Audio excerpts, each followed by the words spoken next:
Okay then. 3, 2, 1. Let's do this thing. All right then. Hello.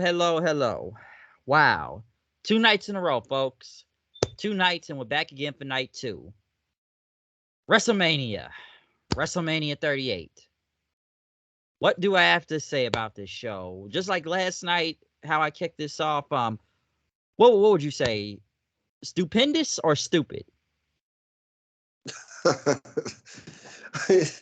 It wasn't. I would say I have to give a word in between. It wasn't stupid and it wasn't stupendous. You know what I'm saying? I wasn't expecting to stupendous. Even how many times they even said it throughout like the whole 2 months. I ain't care. I knew it wasn't gonna be stupendous. Yes, because it was either going to be stupid or stupendous. So it's like my friend Gerard said last night, was it stupid or stupendous? And this is night 2. So, like you said, I'm low key kind of in between, but I'll say it right off the bat. Night 1 was better. Yeah, night one was better, hands down. And we were talking about it before we pressed the record button. It was like how we figured it was going to be because all night one had all the good wrestling matches, and night two had the matches that was the the attraction matches, the no holds barred match. You had a Pat McAfee match, so there was like a more of attraction. Like they even with the Edge and AJ Styles, that's more of an attraction match because you don't see Edge on a regular basis. I mean, you don't see Edge in the ring or wrestling on a regular basis. You might see him cut a promo here or two on Raw, but he ain't getting in that ring on Raw. That's true. That's definitely true. So, you know, it is a difference between both nights on what was seen after tonight. So, first off, let my co-host introduce himself first. Yes. My name is Kyle Coleman. Been on the show a few times. I'm a regular. Um, yeah, I like night. Like I said, I like the night one better than night two. Yes, because this is the WrestleMania 38 Night 2 review.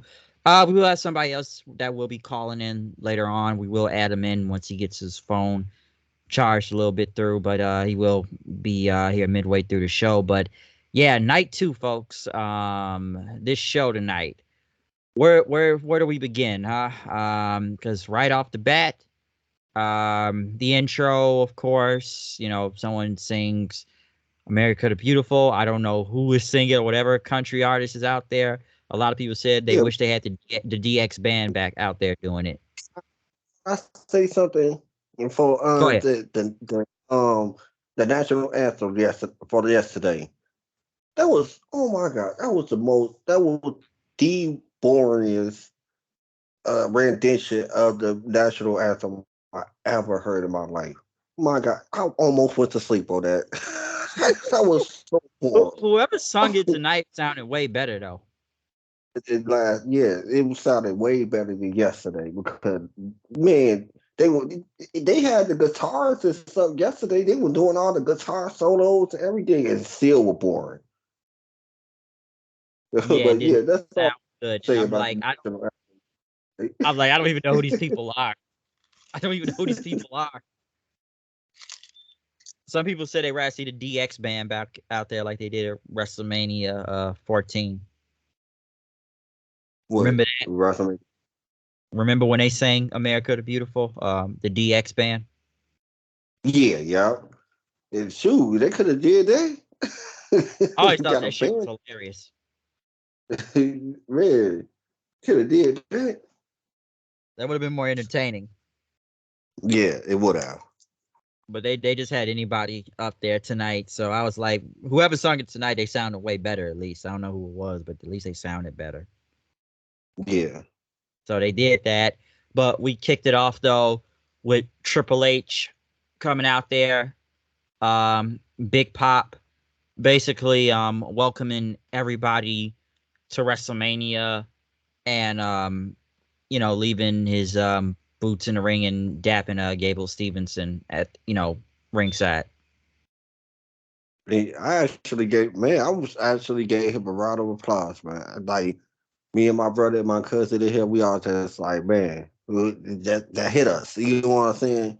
It's just looking at him coming in, just letting us know, like, hey, thank y'all for all the support y'all gave me, and that's all we wanted. Like, man, send Triple H off to in a good career. He had a good career, a great career. My God, I grew up watching him. You grew up watching him. You know what I'm saying? So we know, you know. That's true. And, it's unfortunate that it had to, end this way and everything. I'm sure everybody would have expected one big final match from Triple H, but, due to his recent health scares and whatnot, he just had to unfortunately hang it up and everything. So it was, like I said, it was either that or, could have been worse. So it's just that he had to stop in-ring competition due to his health right now, because we knew about his health scare probably about a few months ago. We didn't Yeah, really know how bad it was until he said in that interview. So the important thing is just for Triple H to just be healthy, and yeah. that's the main part. Okay, like I know it cost his in ring career, but Main thing health is more is important at the he end of the day. still, and we go, and he can still be there for his kids, his family. That's really the most important thing. Wrestling is wrestling. We all love it, and but when real life hits, we gotta think about real life. Yeah, because we saw him yesterday. I know he showed up on the stand in the Liver show when Champa was walking back up the stage, and basically kind of embraced him and everything, because hey, it was the black and gold brand. It was kind of like seeing the end, like you said, it was like an end of an era in a way. Somebody said it was the end of an era, especially with the black and gold being gone, and Triple H was basically the leader of it. Yeah, yeah, that's a true. Saying to deliver once we saw Champa go away, that was that was really the end of the era right there. We was already seeing it. You know what I'm saying? We was already talking about it when NXT 2.0 came, but now they got most of the guys who was in the black and gold era. They got them mostly gone. Now, it's still some women, like a small amount of women that came from the black and gold era. EO is still there, and Dakota Kai still there. Like Kaylee But Ray or but I think they gonna be Raquel. soon gonna be gone too. You get what I'm saying? Oh yeah, they're all just being weeded out at this point. Like they're all being weeded out. So Champa was like one of those, like a last of a dying breed type of thing. And seeing him just kind of out there with Triple H was like, it's sad to see how it had to end like this, but like I said, it was like the end of an era and everything. Just NXT just basically got revamped, and Triple H has been out of commission for a minute, so shit changed then. Hello. Yeah, I'm hearing you. I'm listening. I'm listening. You still. Oh, you're listening. That's Okay, all. but yeah, I was saying, yeah, everything. My bad. Usually when somebody don't talk that long, I feel like it was a connection problem. But yeah, like I say, it was basically the end of an era, and like I said, shit just started to change, and just where we're at right now. So seeing him come out there tonight and yesterday on NXT and stuff, it's like I said, it's just like the end of a lot of stuff. It's just happy just to see him out there in general, though, and that that he's healthy from what we know, but he's still trying to get 100% back to full health and whatnot. But just seeing Triple H come out there in general, just like, hey, we know he's okay. We know he can't wrestle anymore, or whatever he's doing back there right now. We don't really know, but It's just happy to see him. Despite what you want to think about Triple H and other things, I'm sure it's a lot we could say. But given, like I said, just the recent stuff, it's like, hey, it's just happy to see him and him healthy and not worse right now. It's just Yeah. kind of crazy where a lot of stuff has changed in the past few months. Like I said, with NXT and just himself and everything. But it was a very hot opener to have him come out there and kick off the show and leaving his boots in the ring. Basically saying it's over. Yeah. So yeah, like you said, Triple H, he's had a very great career and everything. I'm sure we would like to see it end on a higher note and stuff, but like you said, real world shit comes in and health comes first. So, but it was still a hot opener. Yes, it was. But the first match we do officially kick off with though is a triple threat tag team title match for the Raw tag team titles. RK Bro, the Street Profits, and Alpha Academy. And they start off real hot here. Yes, right off the back. And I was already telling. I was talking to my brother, my cousin about it, and I was like, this is the only match that you were going to see that they were going to take a lot of. I mean, they were going to go fast paced, real quick, fast paced, because everybody could go. I mean, everybody could go that fast pace, except for I would say everybody in that match could go fast paced. You know what I'm saying? So they all took a lot of risks. Montez Ford is just freaky athletic. I mean, freaky athletic. He cleared the turnbuckle. He cleared them. He I know. Did he just get so much hang time?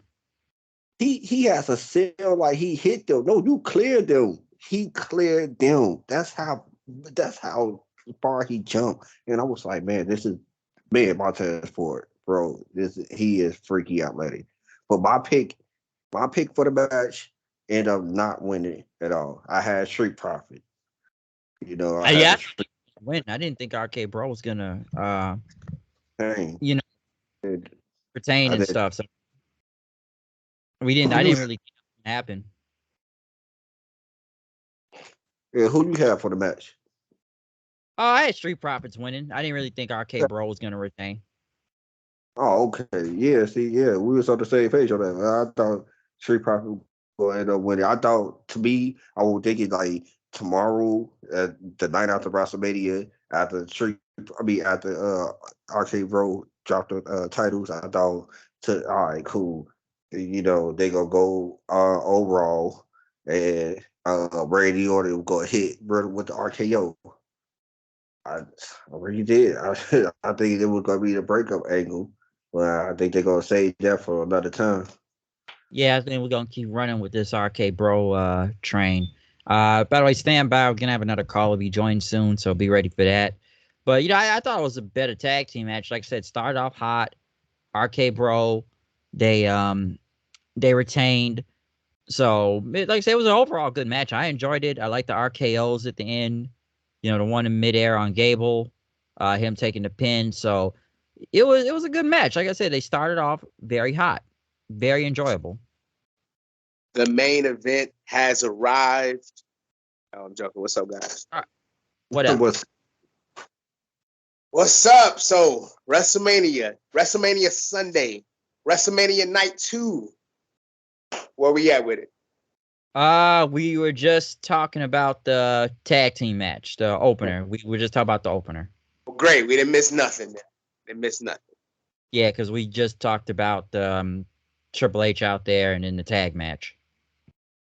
All right. Oh, if I can say something real quick before you finish. Oh. I want to. Triple H is coming out there. It was kind of a tearjerker moment. When you leave those boots in the ring, but I mean, they had to do it, man. The man, he did a lot for this business, and I don't think he's done with the business. But to see he just him, can't wrestle anymore. I mean, he can. I mean, he just shouldn't. He can. There's a few people wrestling with those, but he shouldn't. It's not smart. He has a big, right. It would be smart for him to do that. Right. It wouldn't be smart at all for him to do that. To take either one bump is not smart. With and a bunch of electricity in your chest. Yeah, he You know? said that himself. Like he doesn't want that going off on TV and everything doing that. So I think he's just like I said, choosing not. He's just choosing not to do it because he knows it could turn out really bad. Like he could come back if he wants to, but I think he knows it wouldn't be a wise decision. Right. To come back and do it, given his recent health scare. I agree. So like I think he just had to, like I say, he just had to let it go. Like I'm sure we all would have expected a bigger ending in a way, or like a big match that would have been his final, his final match and stuff. But like I said, circumstances have now changed it. So him coming out there tonight, and even like we were just talking earlier, him coming out there on NXT yesterday, and embracing with champ, it was like it was like the end of an era and stuff. Like him basically just stopping in-ring competition, and the black and gold era being dead. Yeah, it was a nice moment. It was a nice moment. He's done a lot for this business. It's kind of sad to see the guy I spent so much time hating. Right next to Edge is my childhood. Hang those boots up, but it was great. As I said, I didn't grow up in the Attitude Era, dude. I grew up, I grew up. So I know, ruthless aggression and stuff. So yeah, like I said, it is pretty sad to see. Like I said, just him in ring competition, and watching him out there with champ. It was like, man, these two are like the last of the black and gold era. So that basically just kind of told me like it's over. This black and gold thing is really dead. You get what I mean? Oh man, look, it took you a while. It took you a while to realize that they were chopping the eggs in front of, breaking the eggs. Well, in we front already of knew what was Like, going on. Like we knew what was happening. They were just weeding out. But like this is like now this is cutting the head off the snake. This is dead now. Like we already knew it was gone. We known that for months. It was just weeding out people. And it's just now to the point now they've weeded most of all of them out at this point. Yeah, I understand what you're saying. And now So it's completely like it completed basically. yeah, like it's completed now. Like we already knew it was gone. Like we've been known that, but now this was like just like cutting the head off the snake finally. it had This a is nice like cutting it, putting it into the ground. NXT as we knew it is no more. This No new, more.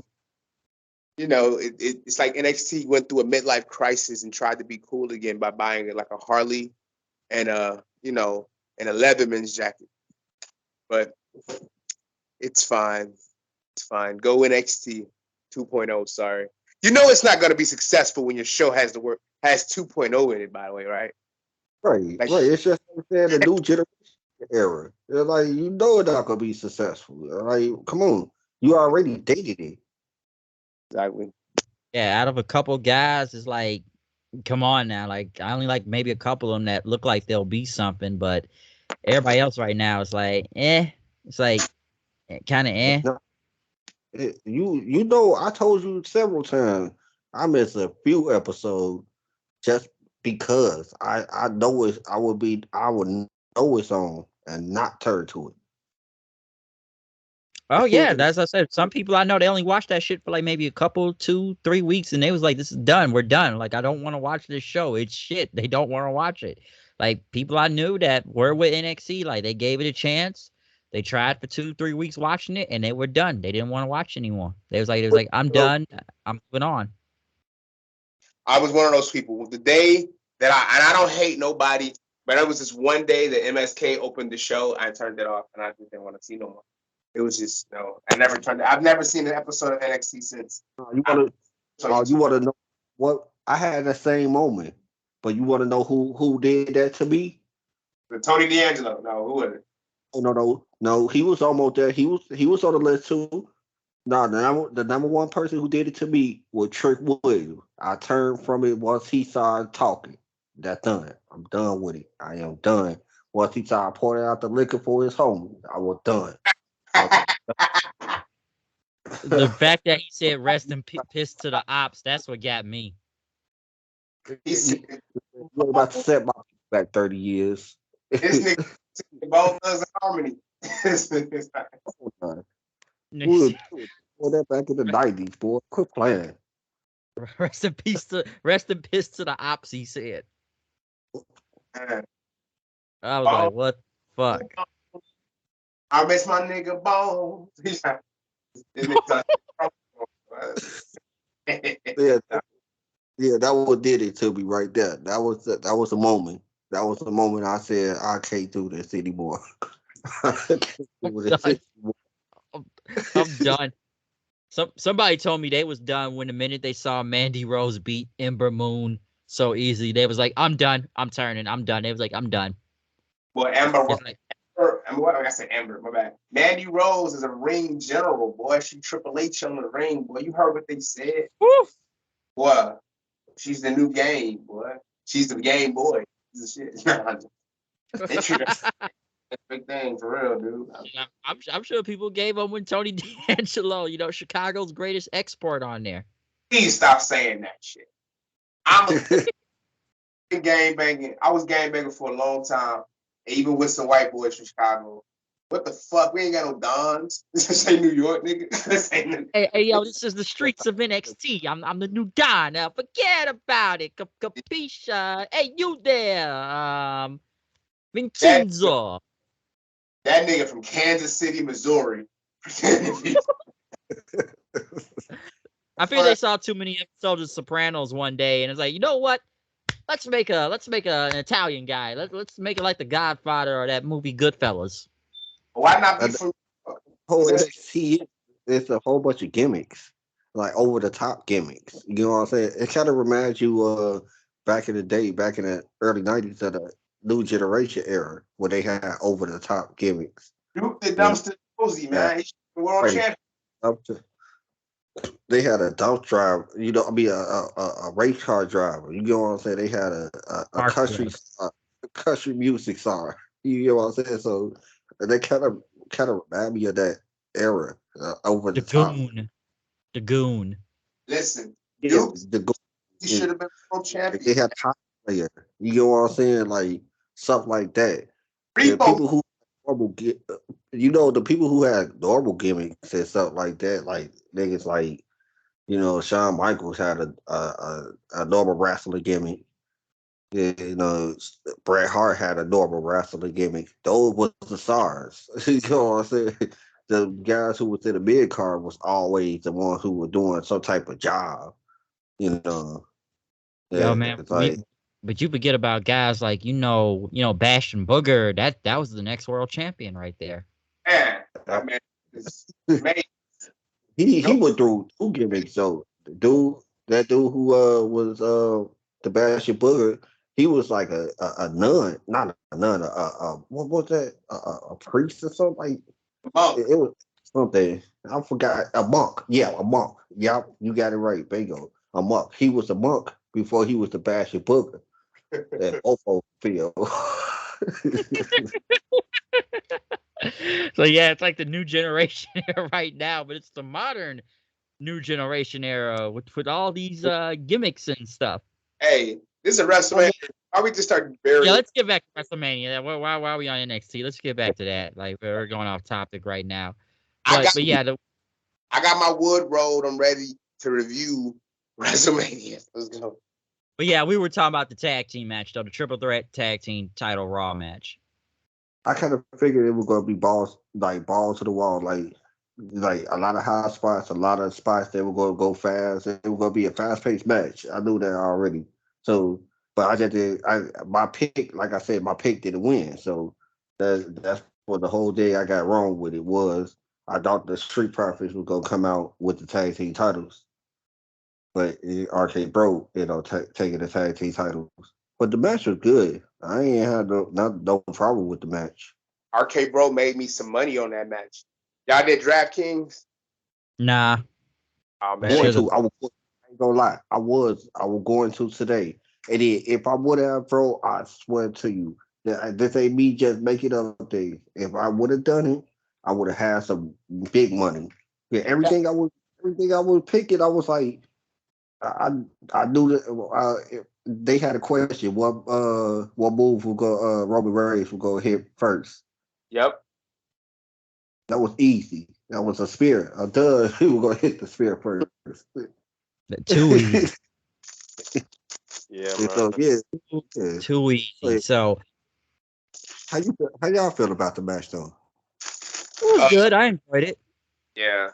I started off. I think it was entertaining. You know, it was a great opening.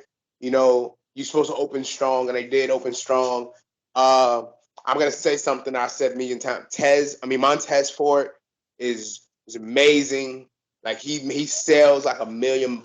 He if you remember, we were talking about who can sell like Shawn Michaels. That dude He can. sell Yes, that. he can. That Yeah. That dude was flying. He just flew. He had so much hang time in the air. It's insane. It's one of those underrated aspects. See, me and Bryce were just talking about his athleticism, how crazy athletic he is. But you added on a new wrinkle right there. He can sell. He really can. He'll make you feel like he getting his ass whoop in that ring. For real. I even like those matches. If y'all want to go back, I even like the matches with him and Otis because he made Otis seem like he was just a monster. Yep. Yeah, like he was selling like $1 million out there. So I think he did great. Even taking the RKO at the end by Riddle looked really good. Really good. Yeah, that looked good too. So like I enjoyed the match overall. Let's not forget, everybody looked good in this match. Nobody looked bad in this match. You know, it was Nobody in this match. Yeah, nobody looked bad. Nobody looked bad in this match. I thought it was great. Only thing I didn't get was they had to bring that what that nigga name, the Olympic nigga. Gable Stevenson. Gable Stevenson. Yeah, they have to bring him out and do something. Yeah, we went in on that last night. Oh, that they're about to build something between him and Chad Gable over the name Gable. Battle of the Gables. Huh?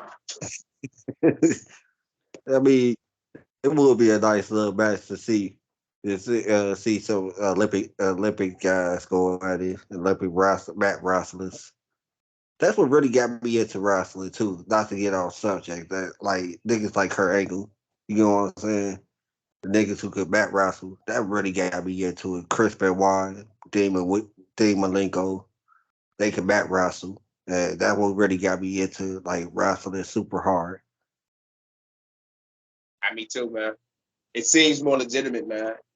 I know people are kind of that's bingo. You hit it right on the money. It seemed more legitimate. See, back in the day, now I'm at the point that I don't care. People don't. I mean, people look at wrestling in a different way, but back in the day, I always wanted somebody to look at it and look as legitimate as I was watching it. So I would only show people matches like Chris Benoit, but like, nah, you gotta watch this match right here. You know, because it's more mat wrestling, but if they want to go get hooked on that, they will go get hooked on wrestling. So that's how I felt after a while. I just stopped. But that's the reason why I wanted people to look at Chris Benoit and Dean Malenko, even Perry Saturn. You know what I'm saying? Those type of guys. They was the ones who could mat wrestle and make wrestling look legitimate. Definitely agree. Yeah, they always made it, like I said, they made it feel real. Like I said, look like a competitive athletic sport out there. Yeah. That's why. Because we were talking about Stevenson last night, though, a lot. We were talking about him. Oh yeah, yes, I was. And then the crazy part about it though, like they set him up for people to boo or people to not boo or people on the internet to talk crazy about him because why would you even parade him out here like that? Like, oh man, here's the next big star, y'all. Here it is. You know, like come on, man. Like nobody really cares. Like he haven't came in the ring yet. He haven't did nothing. He did nothing yet, bro. Like he just got here, and I get they got a lot. They have a lot invested in him. You know, they got a lot invested in for him. Because come on, even when Triple H came out there, he dapped them up and everything, and they were just like talking like he is literally the next big thing in this company right now. So they are really invested in the Gable Stevenson a lot. Yeah, like what somebody said. You look at this tattoo.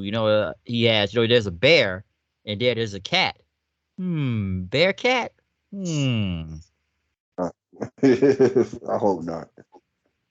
No, I can't bear. Bear cat Stevenson. But yeah, it's all right. The match was good. Like I said, Stevenson had his moment, so he did a belly to belly. Yeah, he got to be standing next to four good superstars in the industry right now who are already, kind of like the Street Profits not established, but Randy Orton is. I think Red will get it there. Yeah, so overall, it was a very, very good opener. I enjoyed the opener a lot. But the next match we had on here was Bobby Lashley versus Omos. Oh. And I would say it was a big man match. They did a lot of hard hitting moves, slamming each other hard. Made Omos look like a monster. Made Bobby Lashley look like more of a beast than what he is. He the one who slayed the giant. So it did what it did. It's a big man match. It put. I didn't really have a problem with it. It was just there. You know what I'm saying? Yeah, Omos, he's 400 pounds. Apparently. But realized at WrestleMania they needed to put that Andre the Giant Hulk Hogan moment. And since they always gonna have that moment. They always gonna have it. So that match made me a lot of money too, by the way. But what was the bet? It was they were doing who's gonna hit the finisher, what finisher was gonna end it. I knew it wasn't gonna be the Hurt Lock, Right. He could that. Right. Right. It was gonna be the spear. Right. Well, you had it right on the money. It wasn't gonna be the Dominator. It wasn't gonna be the Hurt Lock. It was gonna be that spear. Straight up spear. He could have hit the Dominator on him. No, I ain't gonna lie to you. So no. I'm just saying. I ain't saying like if they would let him do it because I don't think they would have let him do it. But if they would have gave him that chance, you get him. Do you think he could have got him up there and bam, hit him with the Dominator? I think he can get it. I think look, the Dominator is a move that requires agility to take. And that means he would have to do a backflip as well, So that would be the only thing that would, make me think he wouldn't do it. I mean, Bobby can get him up there and throw him down, but his landing probably won't be as safe because, he's a big guy. I understand. But Bobby can definitely get him up there, but they would never make Omos look that weak. I know. Yeah, that'd be a big move if he could pull it off. Yeah, I enjoyed it though. I enjoyed the match. It wasn't. I mean, it wasn't. He knew it wasn't going to be 5 stars in the Tokyo Dome. It was amazing. It was. I mean, it was decent. It was an amazing experience because they got that lift. The Hulk Hogan conquering the monster thing. You see Omos' face and blah blah. It was fine.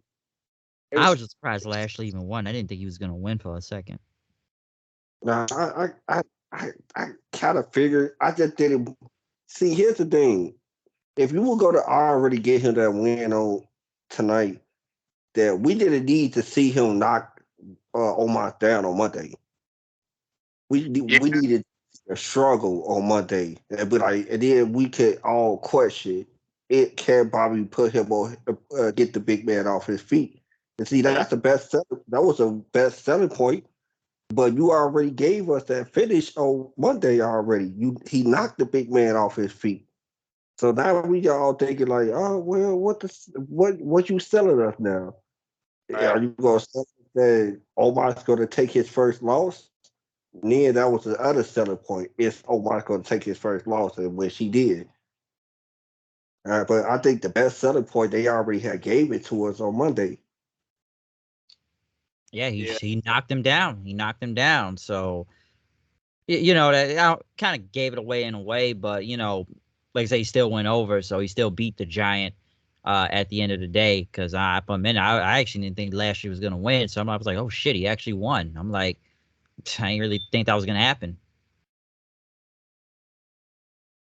I'm kind of glad it did. I mean, I'm not gonna put too much thought in this because like it's not too much to dissect here other than the basics. But we kind of figured it wasn't that hard of a. I think they try to throw us for a loop because so fans think whoever got the upper hand on the go home is usually going to lose. You know, I think, you know, WWE is smarting up to people thinking they know everything. That might be the reason they tried to swerve us on the go home. But come on now, did anybody really think Bobby was like?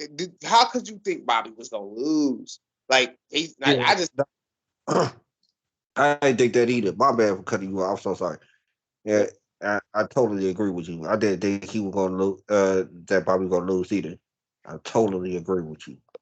Because I just think they weren't going to put him over, you know, have Lashley put him over. Because I would have been surprised almost at the same time, you know, like, oh shit, he actually beat Lashley and everything. Because they've made Omos look basically unstoppable for a very long time now, and not even knocking the guy off his feet. So, you know, it's like, come on, is he really going to get one over Lashley though? I do want to say one thing though. I do want to say this one thing.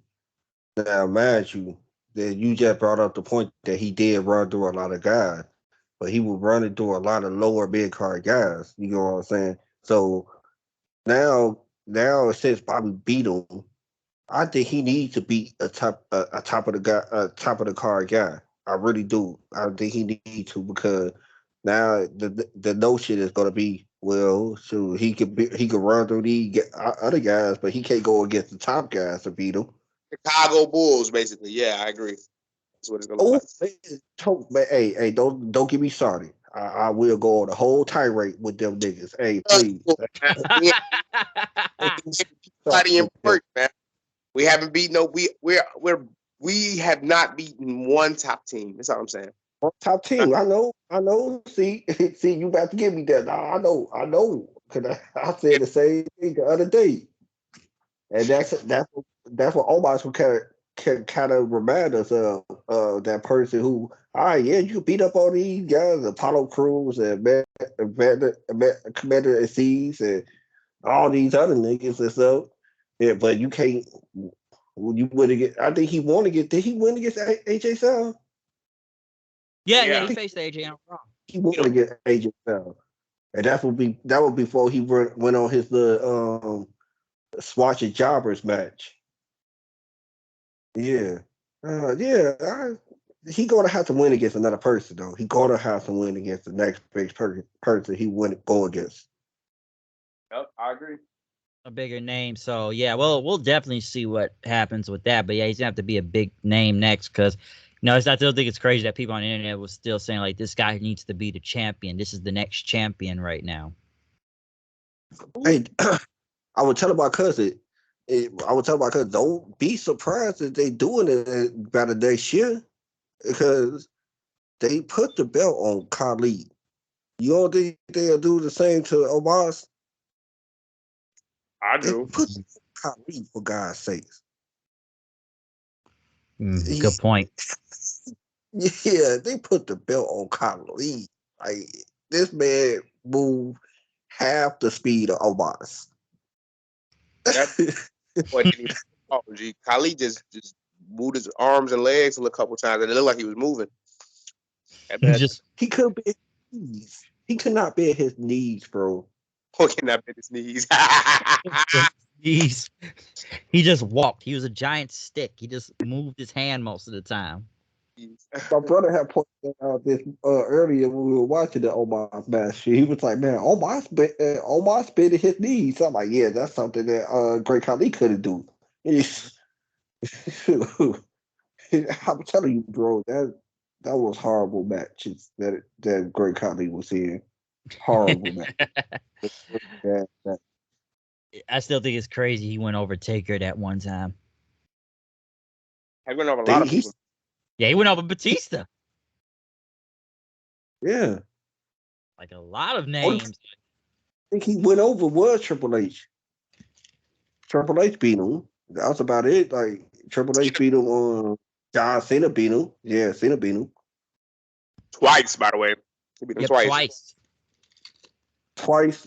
Oh, okay, twice. Oh, I ain't even know twice. I remember that. What was that match? It was like a no hold bar match? Last man standing. It was one of them. First one he tapped something. I think he like tapped him out.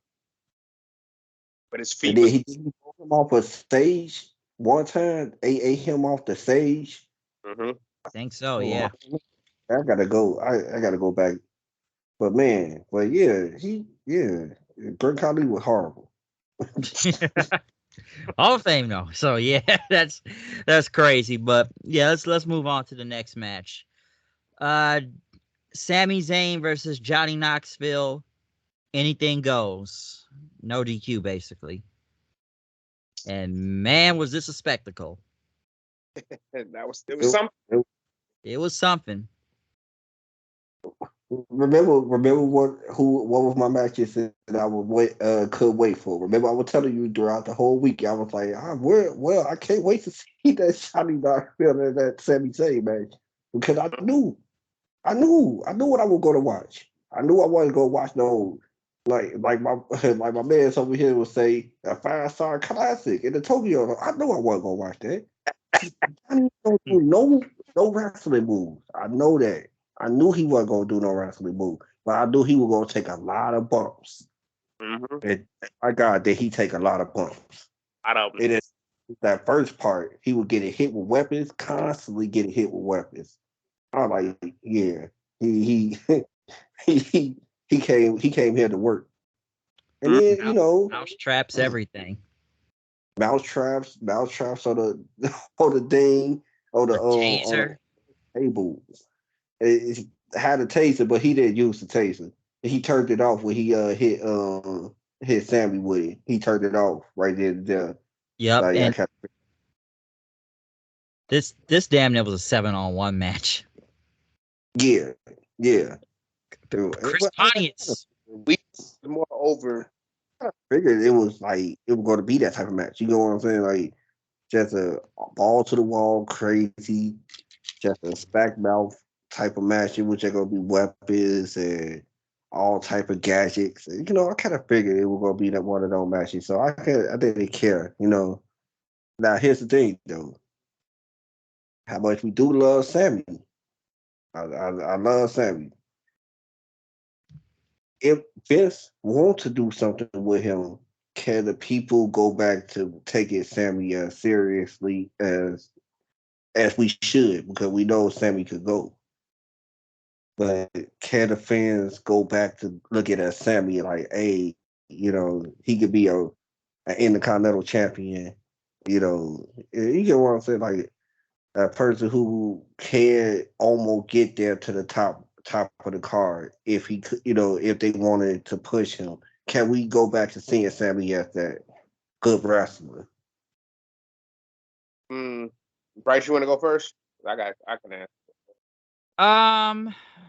You got a point, especially after this, because I gotta give Sami credit. He took a lot of bumps out here, just to get this over with Knoxville and everything. Like I said, just bringing out the whole Jackass crew, and I was a little bothered about a wee man part of him slamming him and whatnot. But yeah, could he get back at least near the top? Possibly. Like Sami's entertaining, so gotta give him that. It's just, some would say, did this really do him any favors by losing to Knoxville and everything, and especially in this fashion and stuff? And can he recover from this? Which I do believe he can. It's like, come on, he's been Intercontinental champion before, so it can get back to that. But it's like I said about this match. It's like it was a spectacle. Okay, you're either gonna hate it or you're gonna like it. You loved it, and you laughed at it and everything. But I'm sure there's a lot of people that didn't like it at the same time. So that's why I use the word spectacle, and stuff. But yeah, could he get back near that? Not all the way to the top, but in that mid top, intercontinental whole thing. Yeah, it's not like it hasn't happened before. Right? You took the word right out of my mouth. I think he'll only go still as Vince lets him go, which I don't think he's going to go, too much farther to the top. He should, but I don't, But as far as taking him seriously, seen too many instances in wrestling where, look at Kurt. That's my number one. Kurt and Sami are miles apart because, Kurt was already a main eventer at this point. But there have been a lot of people who've been made jokes of in wrestling in so many ways that became world champions. So fully, I don't think he's going to become the next big thing. I definitely don't. I would be happy if he does become, world champion one day. But as far as taking him seriously, as long as he's a heel, no. Clearly, he's not. We don't think he's going to be this aggressive ass, But as a babyface, he can definitely play that underdog, rise above the occasion. I think he can do it. Only as a babyface. As a heel, no, we can't take him seriously. He's going to always be, nothing. We can't take him and take him seriously as a heel. I just want to have a slight pushback. When you got mentioned Kurt Angle, a slight pushback on that. Yes, Kurt was that guy who had a little silly gimmick, but I think his silliness was with him talking mostly, like his delusionalness and what he was doing. You should cheer me because I'm this wholesome guy. Like that type of goofiness. Like I never really saw Kurt get put inside a goofy type of situation that we was like, oh man, I can't take this guy serious. It's like we was already looking at him as a goofy anyway, talking about how good he is and with the Olympic gold medalist. So, I kind of, was like, that's like a kind of a different situation where what we just saw Sami just go through. Like Sami went through a lot of stuff that we were like, he a mousetrap. You know what I'm saying? He just got pinned by a giant mousetrap. It's like, what the hell is this? I like. Don't get me wrong. I love the match. I wanted to see the match. If I had a chance to see the match again, I would. But it's like at the same time, it's like a double-edged sword. It's like, yeah, it was cool, and you probably got paid a lot of money to do this, but now, like, kind of push yourself in a spot. Like, can you get out of this spot? Mm-hmm. I get you. We're gonna have to wait and see. It is not gonna happen as a heel because he's a sniveling heel. We can't take him. He got body slammed by Wee Man. Hulk Hogan never got body slammed by Wee Man. So there you go. Yeah, so yeah, you just like you say, you got slammed by Wee Man out there. So it's not the best look and everything. Like I know he's Fidel Castro nowadays, but still, this was like, come on, this was a big joke match. You win against the entire Jackass crew out there. So that's what I said. That's what I said before. This match was a spectacle. That's what this really was, a spectacle. So it was what it was. So people really should expect it going into this, what was going to happen. And, even Knoxville going over. So it is what it is. So, yeah. But I don't think he should have went over. Yeah, I actually thought Sami was going to go.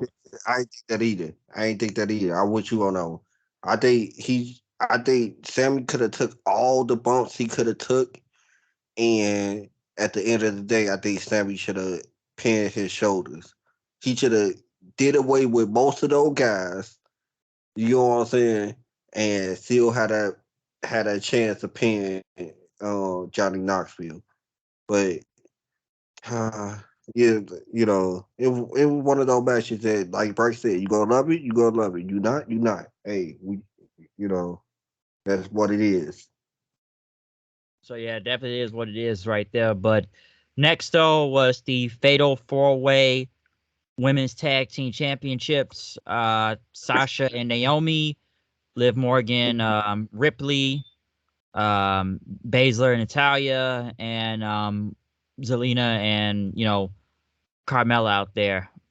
I did like the Ferrari Sasha came out with. Y'all probably heard me laughing. Bryce already know why I'm laughing. This is the only match I didn't see throughout the whole weekend. The only match that I did not watch throughout the whole weekend. I was serious too. I left. I went to the store and I said I'm going to be back by the time the end of the match. And lo and behold, I came back at the beginning of Edge and AJ match. Wow. I missed this whole match. Because this was one of those matches I already had in my head. I don't care about this match. I know I don't care about this match.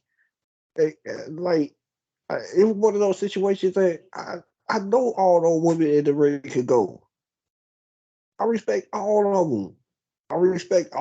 Man.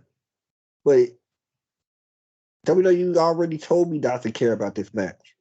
Mm-hmm. You know how they told me? Because of the bad storytelling. I don't know why these girls are mad at each other other than I want to be the champion. Okay. And then they kept on adding people on. All right, it's gonna be a 202. Now it's a triple threat. Now it's a fatal 4-way. Come on, man. Come on.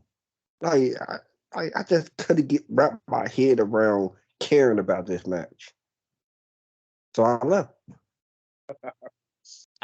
Honestly, I thought it was just okay. Like, it was what it was. I like Sasha coming out with the Ferrari, or I think it was a Lambo. I like the car.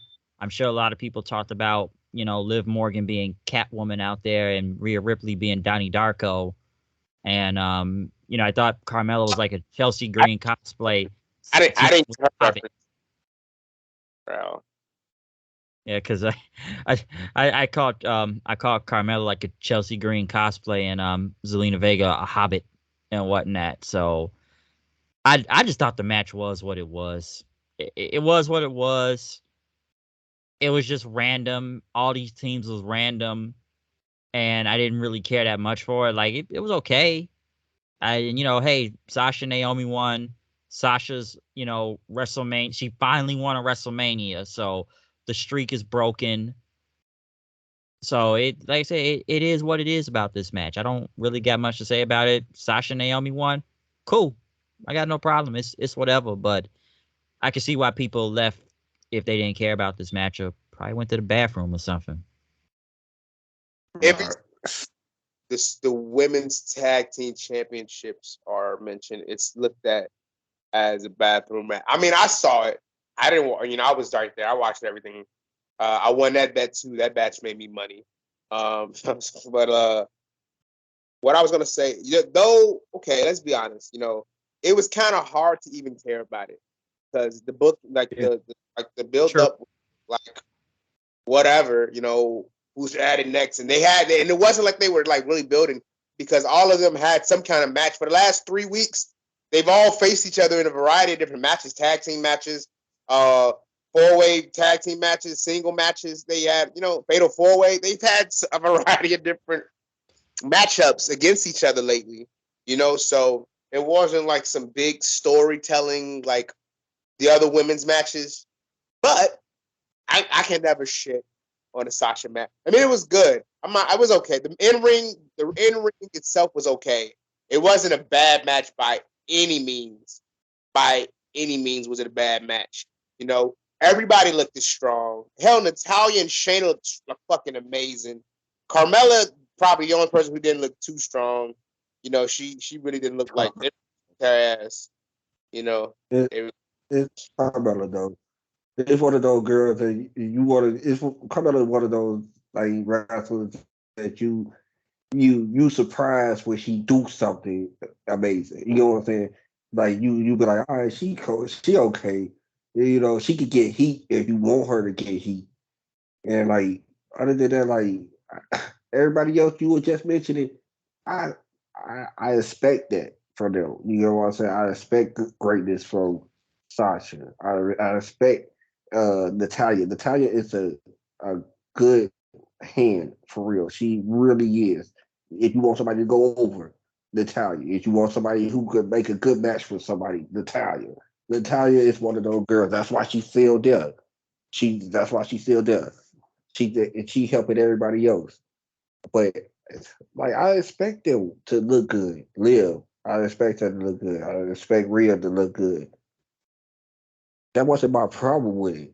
My problem with it was like we were saying, the build to this match. Yeah, they had these girls in variety of matches. Had them in a fatal four way match. Had them in a 8-woman tag match. They had them in like a lot of varieties of matches to keep us knowing that these girls are going to fight each other at WrestleMania. Like we were But it was forget no real tension. You get what I'm saying? It was nobody who really disliked the other person. Everybody was like, "Hey, we just want to win the championship. I don't care about that person who I'm going against, but I just want the championship." It wasn't no real tension in there. Yeah. So like I said, it wasn't bad. It was just really kind of hard to care about. So I Yeah. was like, hey, Sasha Naomi won. Sasha finally won a WrestleMania.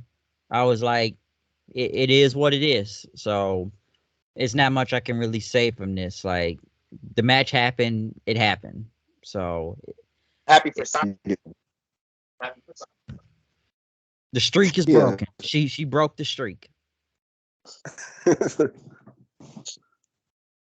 So yeah, that happened. But moving on though, next AJ Styles versus the Underedge. This is the Ministry of Dimness. Ministry of Edge. This first off, I don't know what happened to AJ's face. I think some pyro may have touched his face. That's why he was bleeding immediately when he came out there. And Yeah, Edge, he was mad. He was mad too. You could see his face. He was pissed. He was pissed at that pyro. He would have knocked somebody out. yeah, he was bleeding. I was like, "How's he already bleeding? Like, what happened?" And I'm like, "I guess the pyro must have touched his face." And Edge with this super brood, just like Undertaker throne entrance was. Like I'm just like that's why I called him the Under Edge. And this match here is it was good. And I wish I would have got my other friend on, but he didn't want to do it tonight. Give him the time. But I thought he had a good analogy of it when he was talking about it, because it's like, hey, once again, it's another big AJ Styles match that people are supposed to be looking forward to, but it's almost like this match never made it past first gear, or it started to drag on a while, because he kind of gave example, like, with matches he's had with Nakamura or KO and whatnot. It's like you look forward to it. It's supposed to be this big showdown match, but it just doesn't like it ever really got past first gear. He felt like the only one that really got past first gear was the ones with John Cena and whatnot. Like, this wasn't a bad match. It was good, but I don't know. It's just like it could have been better. And I feel like the crowd was kind of falling off of it a little. Like, I still thought it was good, but even in the end, it just kind of felt like, okay, it's over. Like, it ended and it ended, and Priest, like Damian Priest is now out there, and he just stood there, and Edge won. So, like I said, it was good, but It was I great. felt like this should have been match of the night in a way. I still enjoyed it though. It should have been, but it was still good. It was a good match. Nevertheless, you know that ending probably was what kind of deflated it a bit.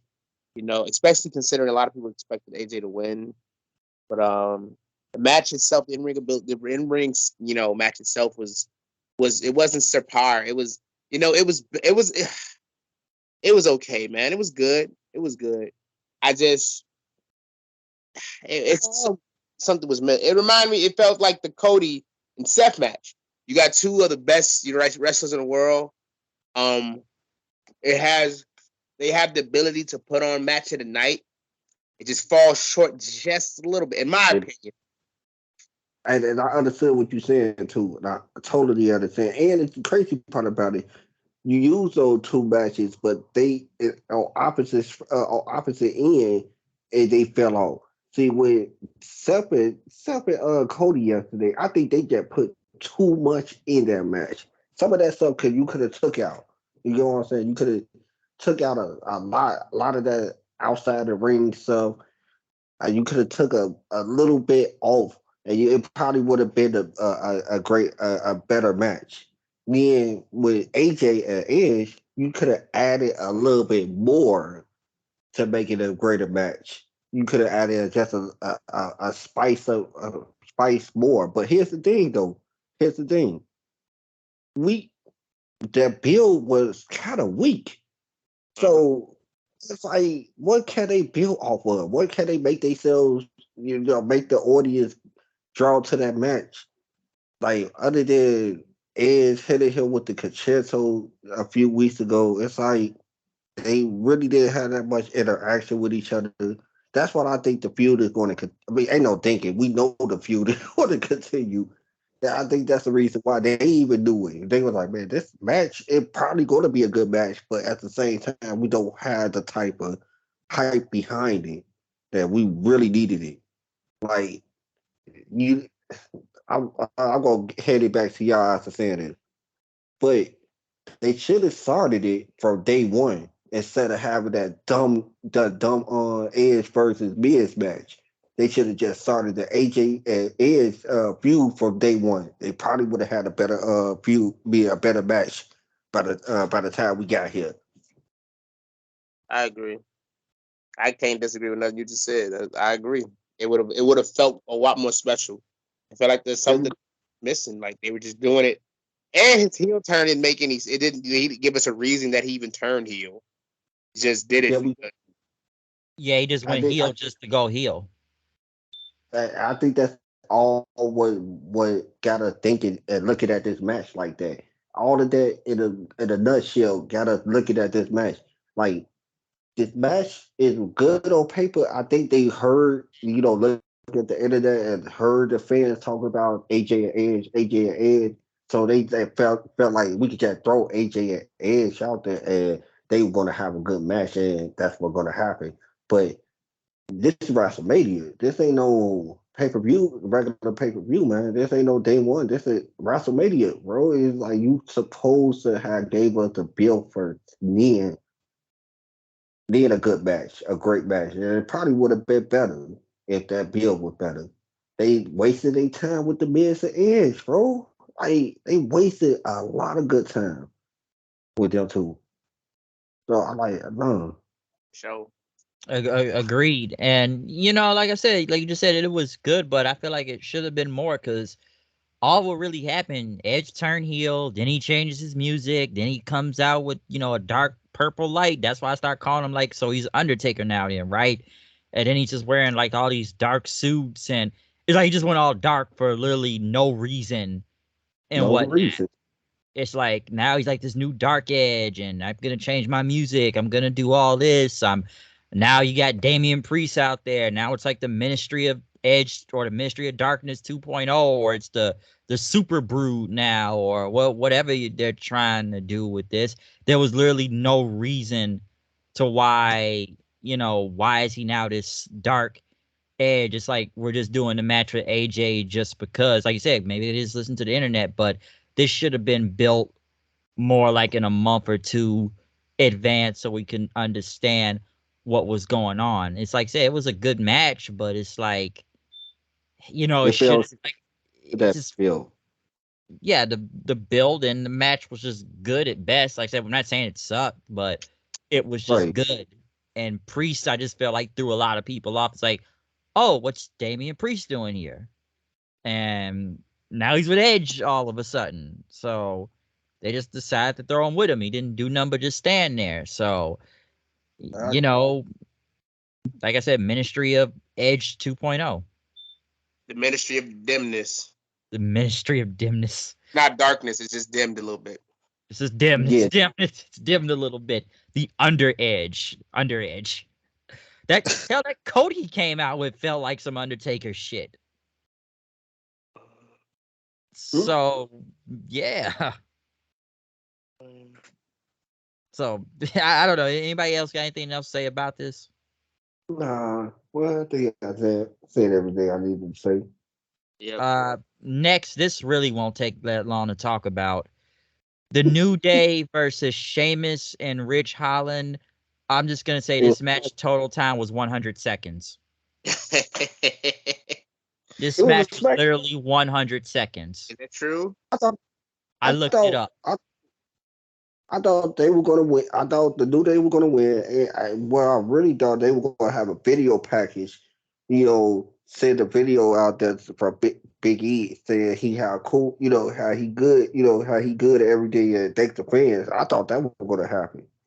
Yeah, I thought that was gonna pop the crowd because the crowd would have loved to see Big E on the video at least. You know what I'm saying? Like, oh man, Big E cool. That's what I thought. That's what I was looking forward to. I ain't really care too much about the match.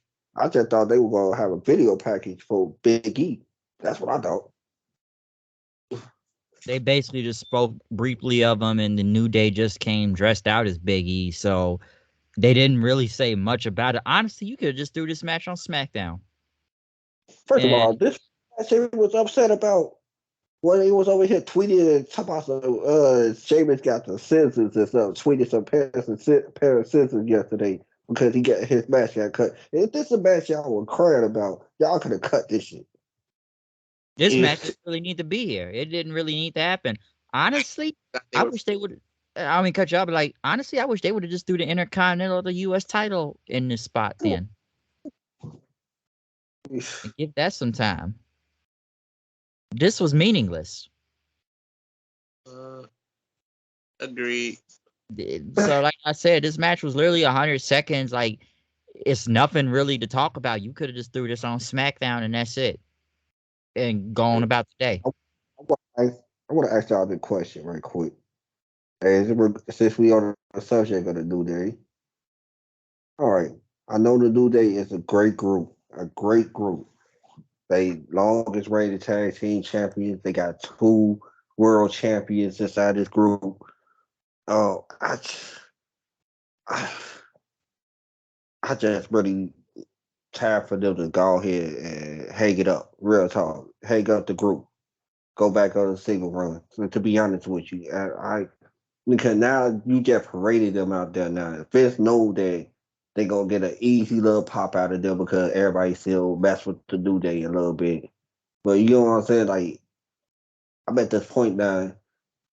It's been since 2014. Am I right? When they first came together Mm-hmm. and accomplished a lot together. Like I said, the longest reigning tag team. You got two world champions to come out of that group. You got some of the highest merchandise sales that y'all got out of them. I don't know what else you could do with them. What can you do with them? Seriously, you can't use another tag team you can't get another tag team over with these guys because they lost a lot. They lost a lot, so it really don't mean anything if another up and coming tag team beat them because it ain't like I never seen them get beat, never got beaten before. They just got beat tonight. It's easy. So I don't know what else to do with the New Day. What y'all think on it? To be honest, I mean, because like turning them against each other seems like a faux pas that WWE does so often. But I'm gonna be honest with you. I agree, but my only take from that would be like when they separated Big E, he had quick little rocket to him when he won the world championship, but he didn't turn no heads, or as they say, he didn't move no needles. Like, not saying that he needed the New Day specifically, but unless they turn Xavier into this other guy that we wouldn't even expect him to be. I mean, what else can a New Day do? That's their thing now. That's their gimmick now. Their gimmick is we're the guys who come out here, play stupid, and throw pancakes in the crowd and gyrate our But hips. here's the thing. I understood what you were coming from with Big E. Because I thought it would kind of hit up about the second month of his reign. I kind of thought it would get it sealed a little bit. But here's the thing. I just felt like they didn't have nobody in line for this guy. You know what I'm saying? After Bobby Lashley, like once Bobby Lashley gone, if they who else do they really have in line for Big E to go ahead to go against and make him look like a credible side? And then another thing that really messed Big E up too. He should have won against Roman Reigns at Survivor Series. It would have made him look a lot more legitimate. Yeah, There we go. but we knew that He could- wasn't gonna happen.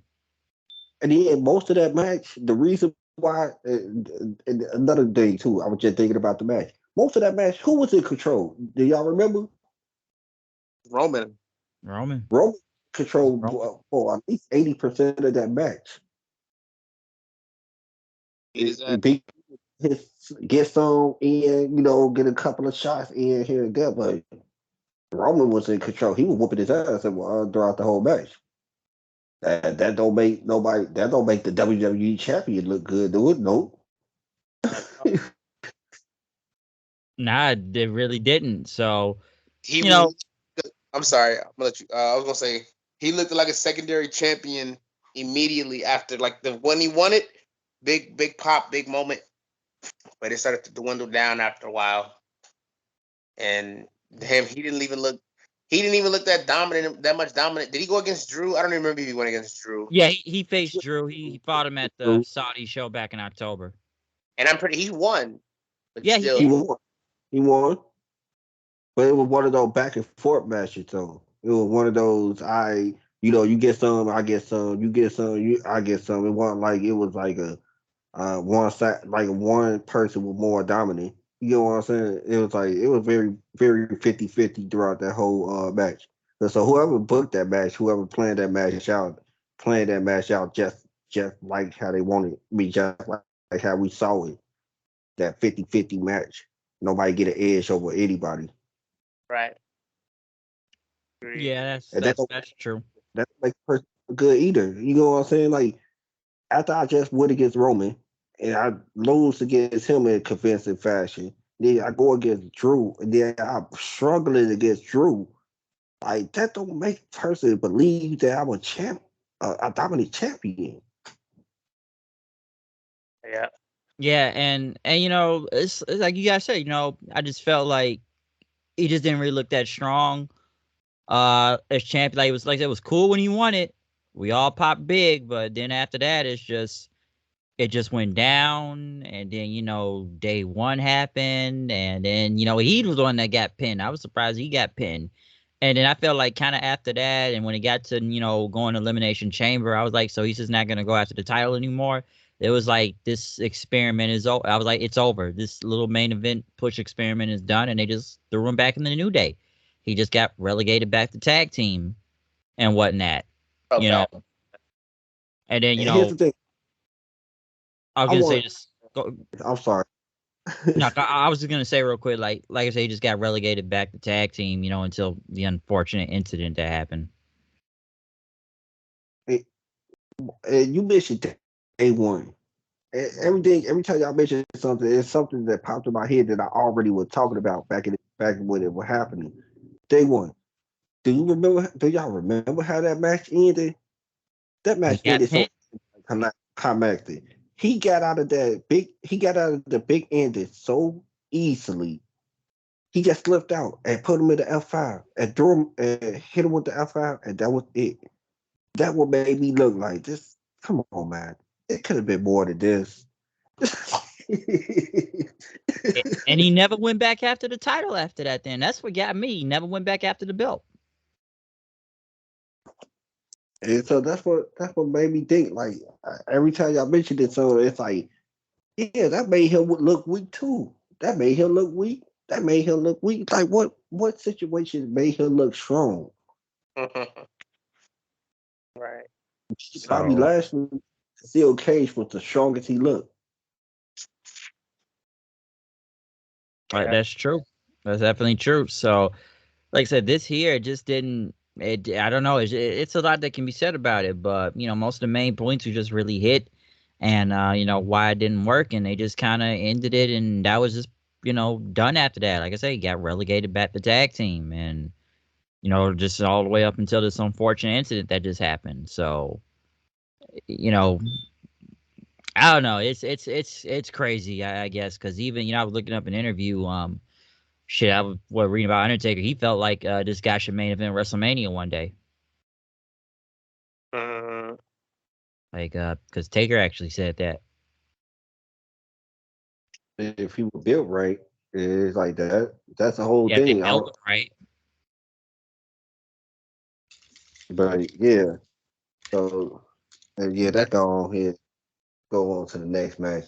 Yeah, Talk but about next sad. though was well, I know they brought Undertaker back out there again, just to wave to the Deflated. crowd, They wake them up. deflated. They brought him out there to wake everybody up. I wish he would have came out there with a motorcycle instead of do the same thing he did last night, like wave, walk around, turn around, look back at the crowd, hold the fist up.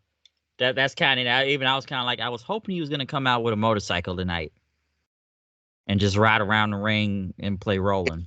Rolling. Roll. Like I just kind of wanted him to see him just do that. I'm like, yeah, can we just see you do that? Like you just literally did the same thing last night and just walk around. This is just to wake up the crowd, and that was kind of it. So I was like, he literally did the same thing he did last night. But hey, this is Texas, so he was going to get a super pop anyways. It's Texas, so shit. I thought he would have came out with the hat and coat again, just like he did the Hall of Fame. And just never say never, which I've already spoke on that. So don't be surprised if he comes back at some point. That's all I'm gonna say. You keep saying He's that. still in the game. Let that old man chill, man. He want to smoke a stogie and sit on his porch. Man, some guys just can't let go of the juice. I know I got like we talked about this yesterday. Dude, just end it from here. But I was like, it does not surprise me if he just comes back out of retirement and just, hey, Undertaker, another match. So the minute he said never say never, I was like, well, I knew he'd still be in the game. I knew he couldn't let it go. So I'm just saying, don't be surprised if he comes back. I ain't speech though. His speech yesterday. His speech was amazing. I'll be Tony Robbins. Y'all know who Tony Robbins is? The inspirational speech, the dude who be saying inspirational speeches and stuff. Yes. Yeah, Tony. That's who we remind me of. Tony Robbins. I swear. Welcome to TED Talk with special guest, The Undertaker. But yeah, that was a cool little moment. Even though I saw it once already. Late the night before, but we gotta see it again, folks. So there you go. Wake the crowd up with Undertaker. But next, Vince McMahon came out for the Pat McAfee and Austin Theory match, which I believe also woke up the crowd too, especially for Pat McAfee. And I thought this was good. Yes, I did too. I thought it was good too. Pat can go. He can go. And then that little package they had shown that kind of gave Pat some legitimacy. Like, this ain't nobody who just get in the ring and just, they're doing a little moves and here and there. Like, nah, he trained. This what he wanted to do. This why he retired early in his career in the NFL. He wanted to do this. He could have, man, look, he could have still been out there kicking, punting the ball for the Colts right now, but he chose that he wanted to do this. That's why he retired at the age of 29. It's like, yeah. Yeah, man. It was. I'm sorry. I was going to say, it was my favorite moment of the night. It was my favorite moment of the night. It was entertaining to me. The crowd was really into it. Pat McAfee, it was really good. Austin Theory is very good. He's clearly going to be a world champion one day. I don't care nobody say. Clearly, he's got it. Vince said it himself. He got it. The No, man's look, selling listen to on this. insurance. Remember the last he said somebody was gonna be a world champion. It took them 10 years to be one. Nah, I ain't listening to him no more. I Hey, gonna see. no, became one, became one still, but I think, I think it's gonna be. I think it was good. I don't know if he's going to immediately be like a world champion now, but he definitely has all the potential to be one. You know, At some and point in the game. no offense to Drew McIntyre. I'm assuming that's who you meant. I mean, clearly from years ago. Austin Theory has something that that he didn't. And around some of Vince's support, Austin Yeah, Theory right now he has it already. yes, yes, Drew had he does. had the look, and he was from he's British. I mean, he was from Scotland, but Austin Theory has it. He got so much swag. He got crazy amount of potential in the ring. I did not know he was that good. He's really good, like really good. I Really think is. he gonna be world champion one day. Pat And I McAfee totally too. It was real good for sure. Agreed. Like I said, it was a good match, and Pat went over, but then right after, Vince McMahon got up and he took off his suit jacket and his shirt and everything, and I guess we had a match with Vince McMahon and Pat McAfee. Vince still jacked to the gills. We know he's in the gym like that, so He'll kick all ass, man. he's still yoked up out there. So don't let this 70-something-year-old man fool you that he is still jacked and he's still in the gym like that. And he won this match. And yeah, Vince McMahon, folks. And then right after, him and Austin Theory gloated. And of course, Stone Cold Steve Austin. 2 nights in a row, everybody. Stone Cold Steve Austin. Probably once again, one of the biggest pops of the night. That's just by default. And he goes out there, he stuns Austin Theory. Once again, we get Austin and McMahon, and they, the beer and fake toast and a very horrible looking stunner, which I think Vince slipped on the beard, so I think that may have messed it up, and it did not look good. And Austin celebrates and does one with Pat McAfee and stuns him, and just Stone Cold, everybody. Just it's Austin. Okay, it's Austin. So Austin McMahon still a big draw even in this day and age. What does that tell you? 2022, Austin stunned McMahon. I mean, just life is good, man. I told you. That's every other year. Austin stuns McMahon every other year. That doesn't get old. I don't even know I say it doesn't get old. It never gets old. It's Austin. Every time he comes out, everyone's gonna go ape shit. Pat McAfee is kayfabe. Pat McAfee should have known. Come on now, you gonna drink a beer with this man? This man stunned everybody. He stunned this man. You think he's not gonna stun your motherfucking ass? Stun the whole McMahon family, and they wanted him to stun Becky. I'm surprised he didn't. And it looked good. So Austin just stunning anybody. Like I said, it's just insane. Come on, this guy actually wrestled a full match last night, and it exceeded expectations than what we expected. So Austin trained his ass off to be back for this. Oh, okay. So, and just to be back again tonight, just to do this whole thing, I was like, well, crowd up. It's Austin. All you need out there was JR just saying Stone Cold, the toughest son of a bitch in the WWF is back out here to whip another man's ass once again. Just everything just goes crazy, and we all would have ate it up. And it's Austin. Come on, anytime Austin ever comes, whether it's Raw, WrestleMania, whatever show, it's gonna be the biggest pop of the night, damn near. And we've seen it 2 nights in a row. What? What? Give me a hell yeah. Give me a hell yeah. So this was enjoyable. And hey, Vince McMahon, folks, he wrestled a match and he's still jacked to the gills. So this was fun. This was fun. I thought it was fun. So, Yeah, that was. anybody else got anything to say about that? It was a good. We, Good.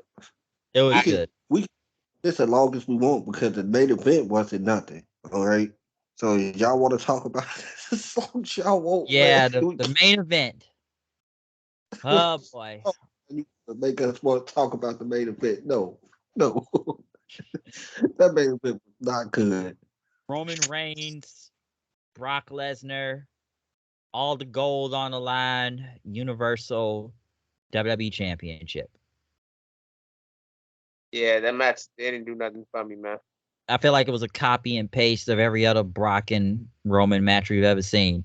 Spear, Superman punch, Hey, Superman bro. punch, F5, spear, Superman punch, F5, German suplex, German suplex, spear through barricade.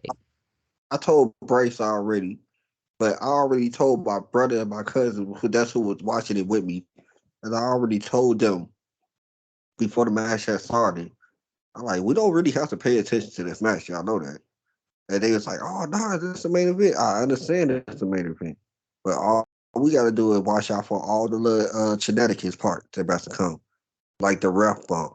You know what I'm saying? So that's what I started really paying attention to the match with the ref bump. And that's what I started waking up a little bit. Like, all right, cool. This what the ended of the match is about to come in right now. You know, And Heyman, I think this match at all. yeah, and just having Heyman, just kind of do something. He's like, I love you. I did this for you. I didn't even and see that's so crazy. The match was in my face, and I didn't even see that part right there because I wasn't really paying attention. It was like I was in and out a little bit. Like I just really wasn't in it. Like I just wasn't really in it. This match was 12 minutes, anyways.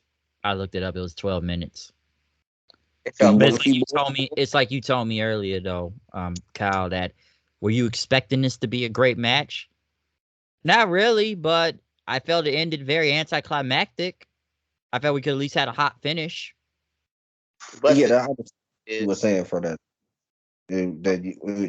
It's type of hot finish like a Heyman or not even a Heyman, like a Uso type of interference or something. We didn't even see the Uso interfere. Was he out there? I don't They even. came Was out he? there with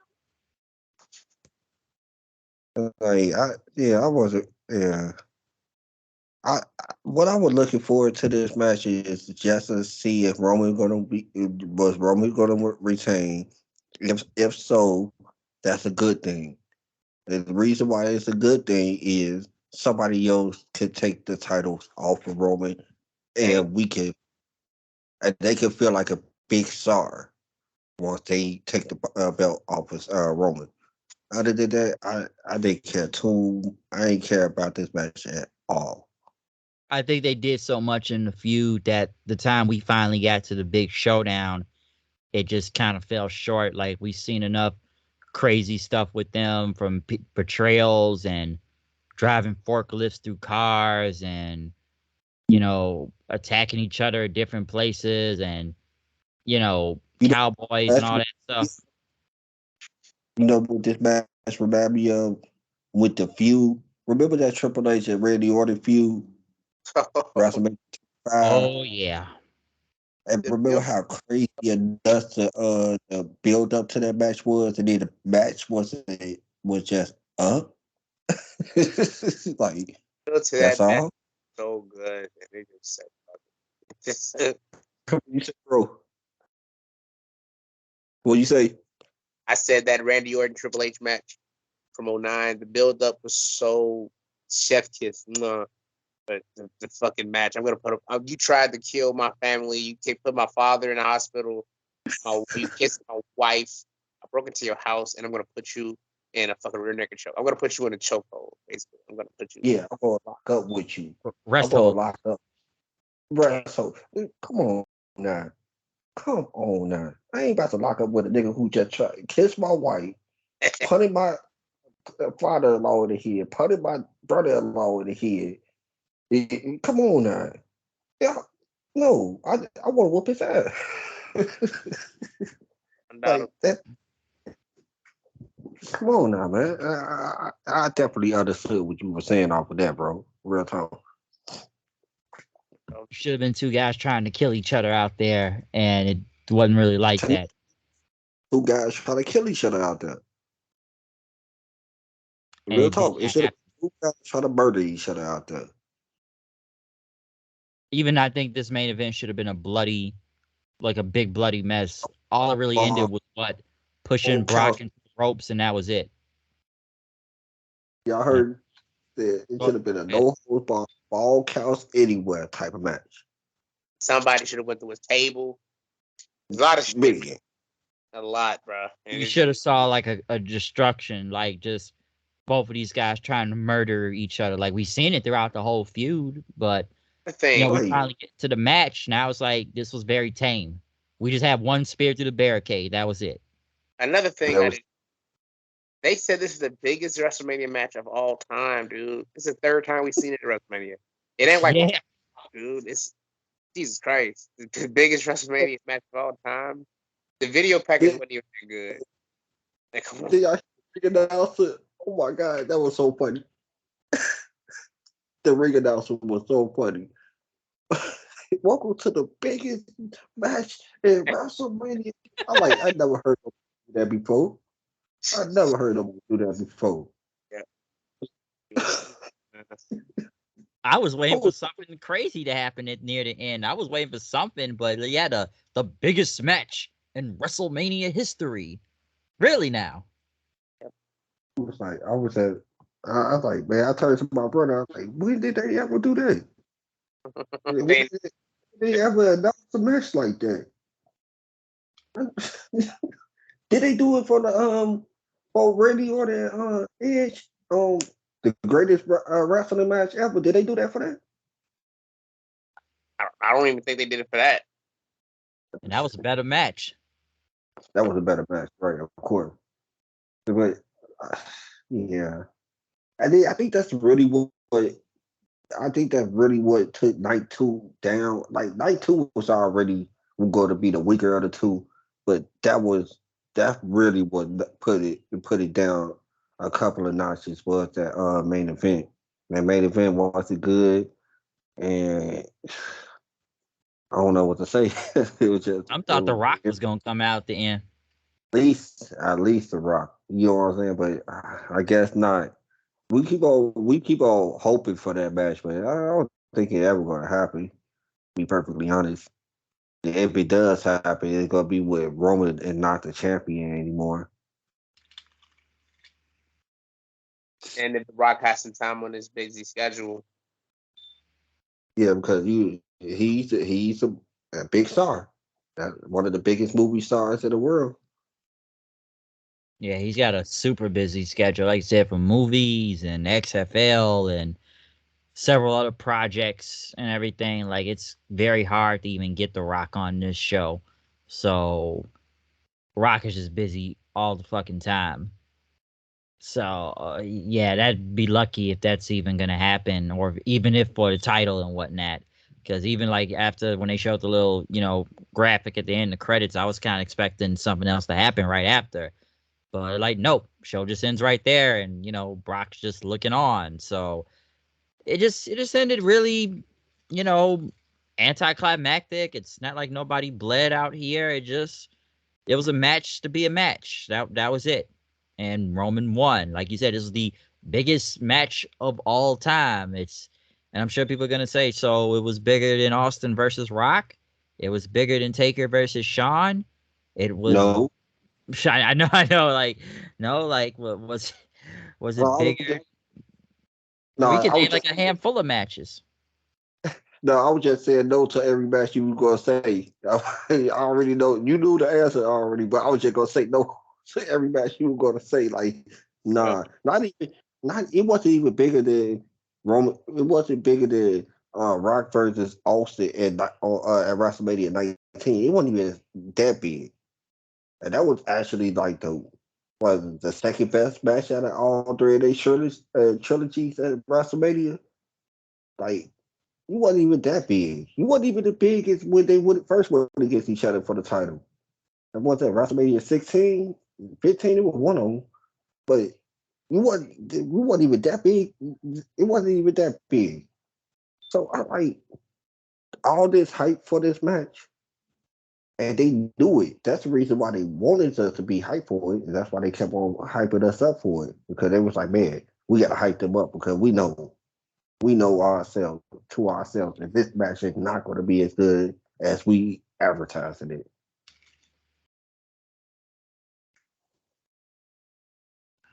Yeah, that's all true. That's definitely that's definitely true. This was just a very big hype train. That's all this really was. So we could sit here and name a whole bunch of WrestleMania matches that were better than this. We could name like damn near 20 or 30 of them if we could. Like I only named two, but I can go from a long list of people, just from Shawn or Triple H or John Cena or shit Hogan and Rock. That's another one.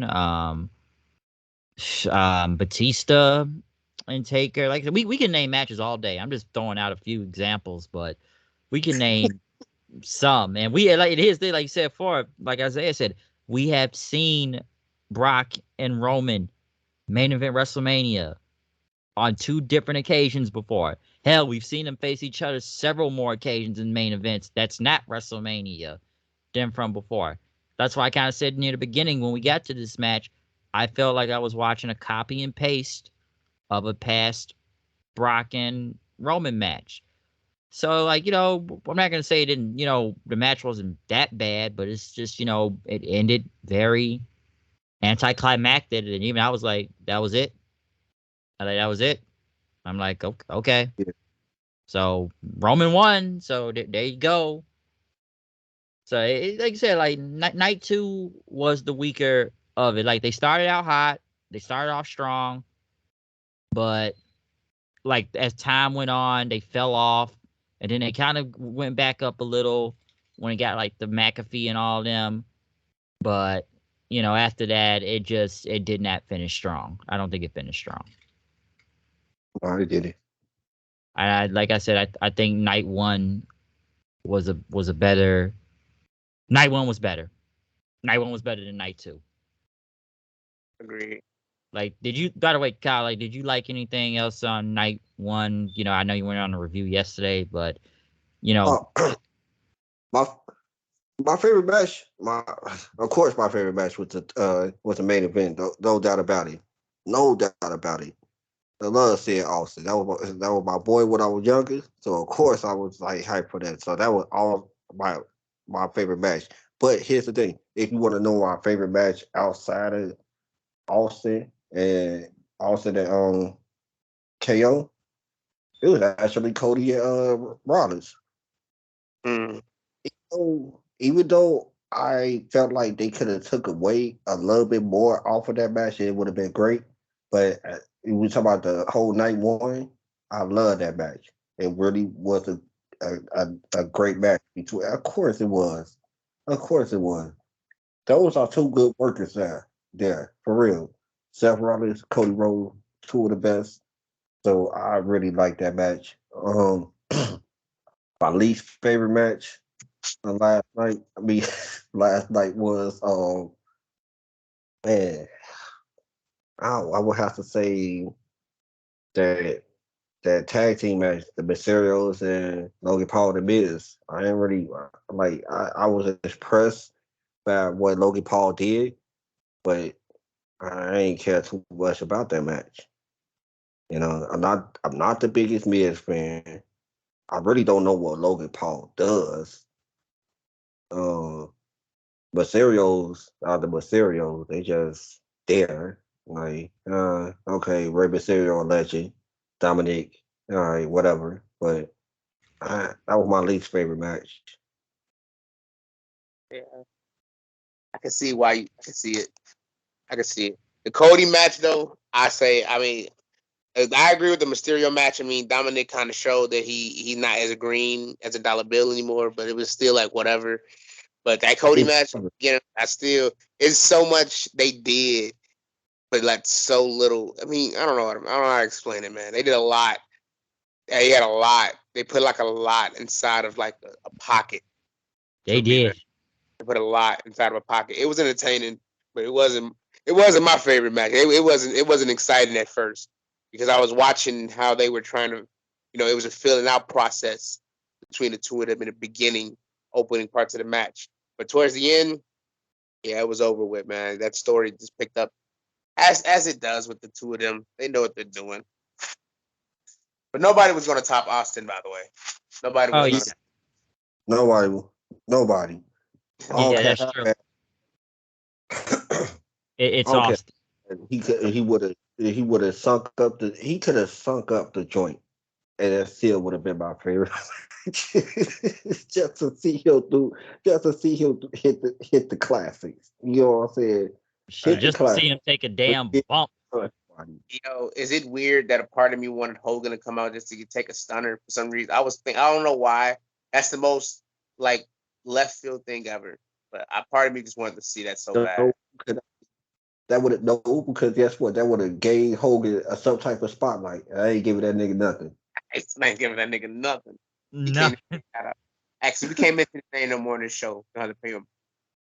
What you say? We can't even mention his name anymore on this show. It doesn't work for me, brother. We're gonna call him the Orange Guy from now on. We can't even mention his name. We're not gonna get him any money. Yeah, that doesn't work for me, brother. Nah, not at all. But yeah, Austin could have just went out there and just fucking drank beer for 30 minutes, and it still would have been the best thing. So that was like that's the reason why that was the main event.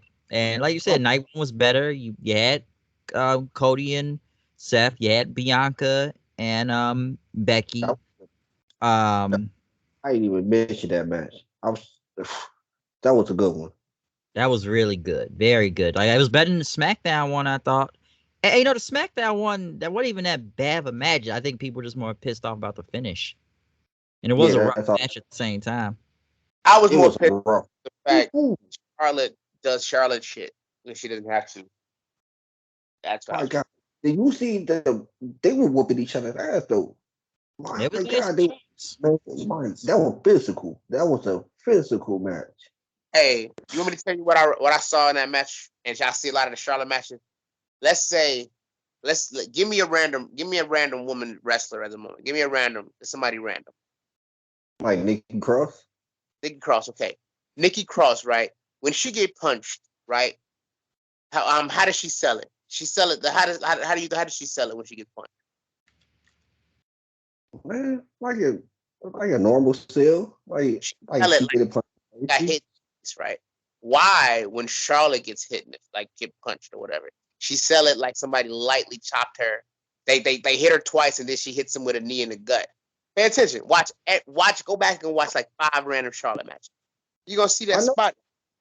You gonna see that spot because guess what? They the way they booking her. That's the reason why you gonna see that spot a lot.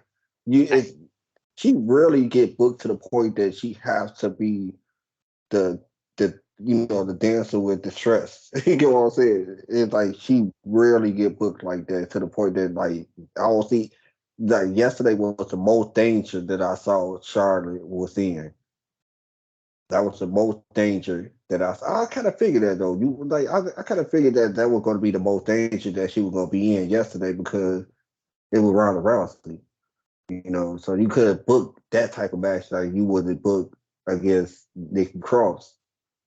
You wouldn't book that type of match against Ronda Rousey because it's a different type of opponent that she has to go against.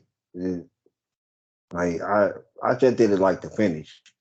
The finish came so abruptly. It's like, all right, referee bump, pick up the referee, try to get the referee up, big boot to the face, pin. That's all, folks. Charlotte wins again. So that's what I. But here's the thing. That's the reason why that match wasn't on last. That was the main reason why that match wasn't on last. Because they knew, oh man, we're gonna go out with this finish. We can't go out with this finish and have the fans go home off of this finish. Like, nah.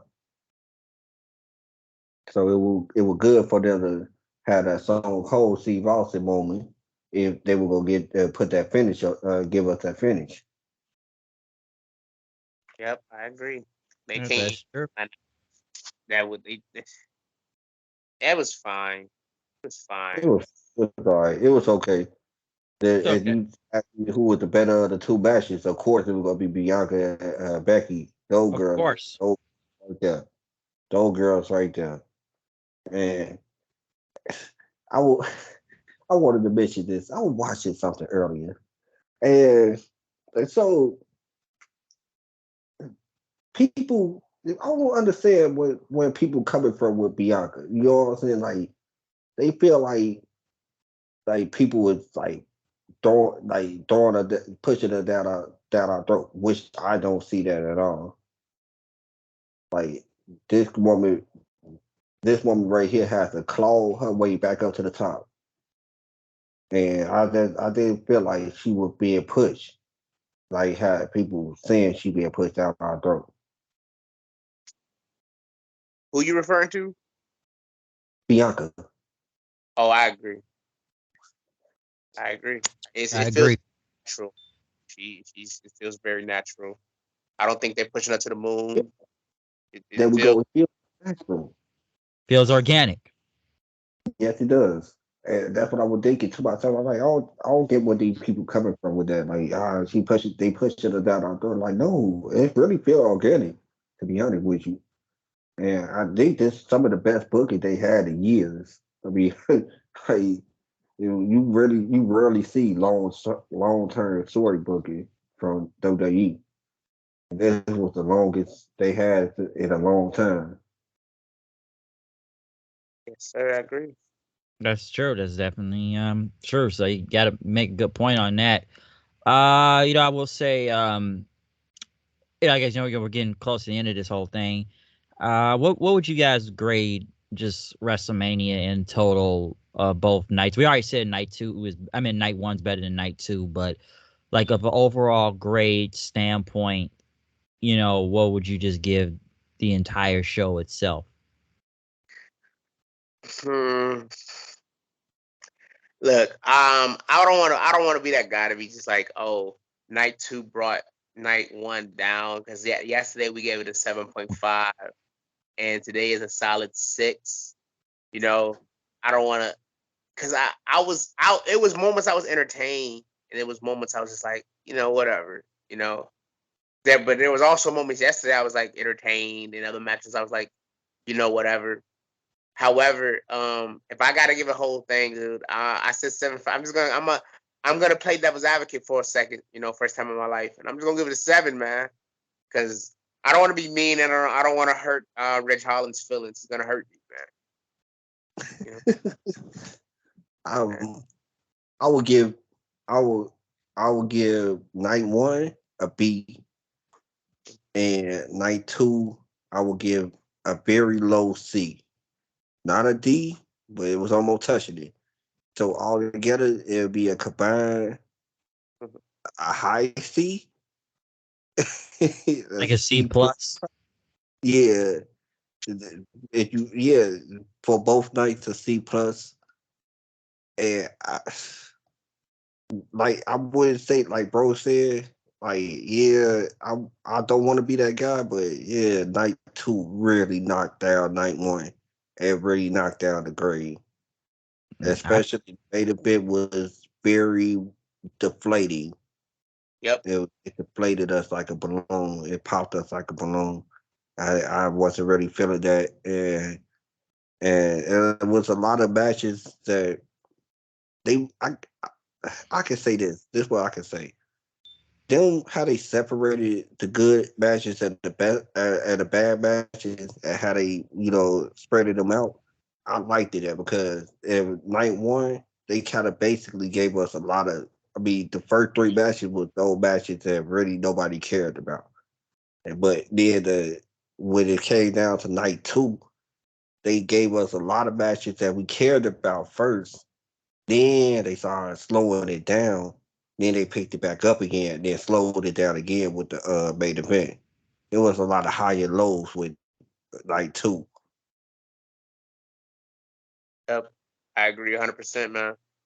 Night one had That's was like a roller coaster. Night two was like, you know, a go karts or something, man. It's like it was, bumper car.